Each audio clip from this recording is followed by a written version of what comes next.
When we throw a ball into the air, it follows the path of a parabola. And so in this case, here's the function that this ball we throw through the air is going to follow in this example. So I've gone ahead and already typed my equation in, so go ahead and do that. We can then use our calculator to answer a few questions about this ball. What is its maximum height? When is it at its maximum height? And then when will the ball hit the ground? So if I hit graph right now, I'm in my standard window. I can see that I don't really see a very good graph because I don't see the highest point. It's off the screen. I have all this negative time that I don't care about. So let's adjust our window really quick.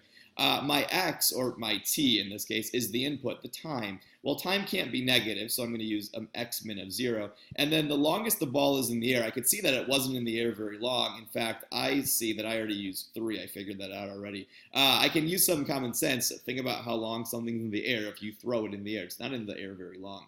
The output then is the height of the ball. So once again, down here for the minimum y, the minimum output, I'm going to use 0 if the ball's on the ground. Or the highest it gets, well, I saw it was off the graph. It was a little bit higher than 10. Looks like I used 50. Again, use some common sense. If you throw something in the air, it's not going to be super, super high in the air. So I'm going to try that, 0 to 3 seconds, and then 0 to 50 feet. Now when I hit graph, I see a much better graph of that ball going up in the air and then falling back down. So the first couple questions deal with the maximum height and the time it's at its maximum height. So I'm going to need to find this maximum. We've done that a few times, so hopefully this is a quick refresher for you. But hit second trace to go into the calculate menu, and then option 4 has your maximum on there. So they're going to ask you those 3 questions. They always ask. It says left bound, which means go a little bit to the left of the vertex, so that should be fine.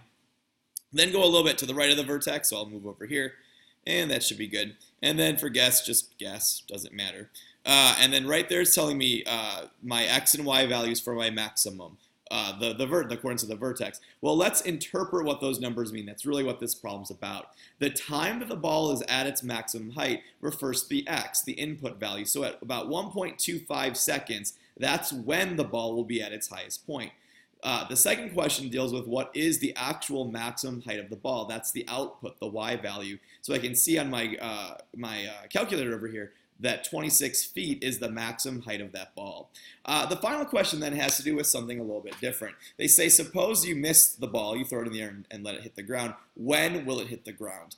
In this case, they're asking me to find this x value out here. In other words, I want to take the equation they gave me and set it equal to 0. Well, we've done solving quadratics a few different ways. I've showed you how to do the quadratic formula, complete the square. We could try factoring. Any of those would be methods to use. I would highly recommend using the quadratic formula, especially if you have the quadratic formula in your calculator. It's a really quick way to get these 2 answers. Let me show you, though, another way to do this if you don't have the quadratic formula program.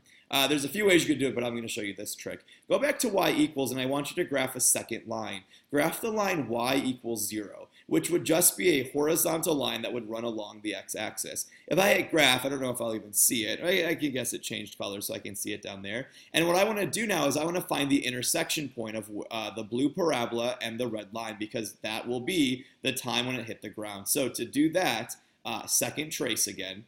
This time, though, select intersect, option 5. Okay, and all I really need to do is trace over so I get close to it. I don't even have to get all that close to it.